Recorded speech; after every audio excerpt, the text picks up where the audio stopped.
need to research candidates that are making reproductive freedom a priority. You can donate and volunteer to organizations that work to protect our rights.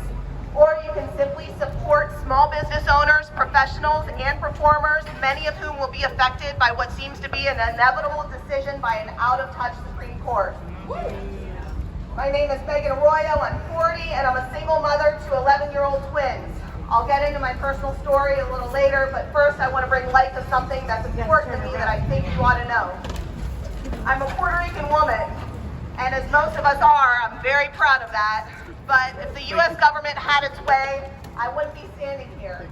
Just like many Americans are unaware that Puerto Ricans are United States citizens, almost all Americans are unaware that the United States government sterilized 1/3 of the female population of Puerto Rico between 1930 and 1970. Some women were only in their 20s. Some women were told that it was an easily reversible form of birth control. And some women didn't give consent at all. They would go to the hospital for other procedures and would be sterilized without their knowledge while under anesthesia. Our government has similar programs in California where they push sterilization on Mexican women. Reproductive freedom is as much about having a baby as it is about not having one, and the government has no place in that decision ever.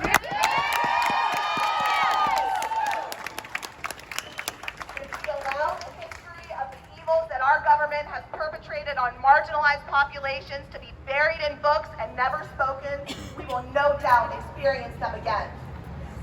As I said, I'm a single working mother to 11-year-old twins, and it might seem funny, but becoming a parent actually made me more fervently pro-choice than I was before having children. I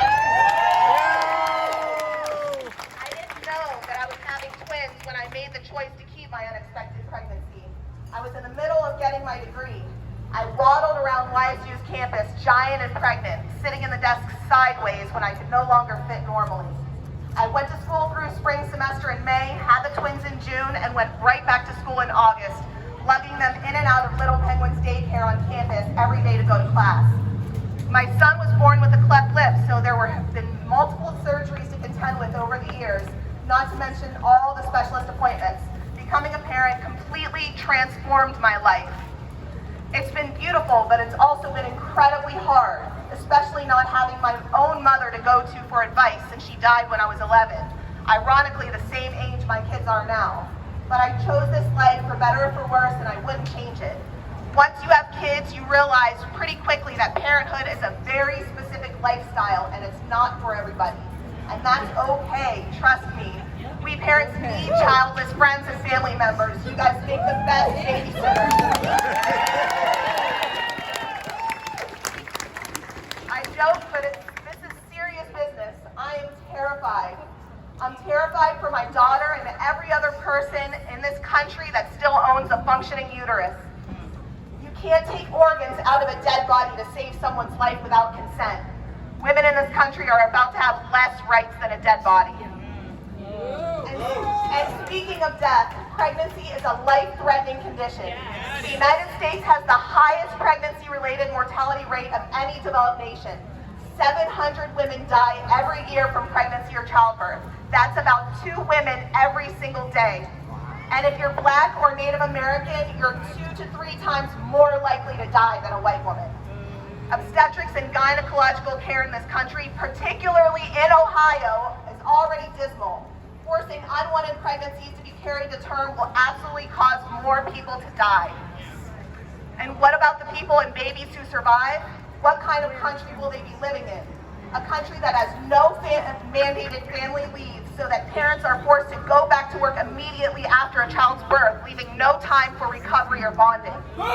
A country with no mandated sick or vacation time, so when the child is sick, parents have to worry if they will lose their jobs for having to call up without notice to take the child to the doctor. A country where healthcare is not a guaranteed right, so that parents and children can be left without medical care if they are not poor enough to receive Medicaid and not lucky enough to work for an employer who offers healthcare. A country with no source of affordable child care for families in which if they have 2 people in the household, more often than not, most people need to work to pay the bills. The sad truth is this country does not support families. It was a whole ordeal just to figure out how I was going to be able to speak here today. And I have a supportive family that helps me. Imagine what it's like for people who have no one. There's a reason why so many millennials and Gen Zers are choosing not to have children. They see how difficult it is for parents, and they see how hard their lives are already. They're thinking things through and recognizing that this is not a suitable environment in which to bring children. Can you blame them?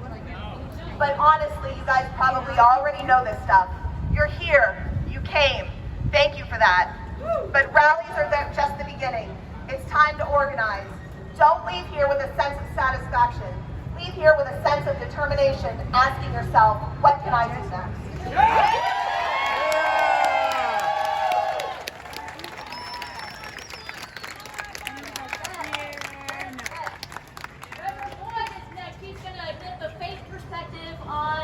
Women's reproductive justice in general.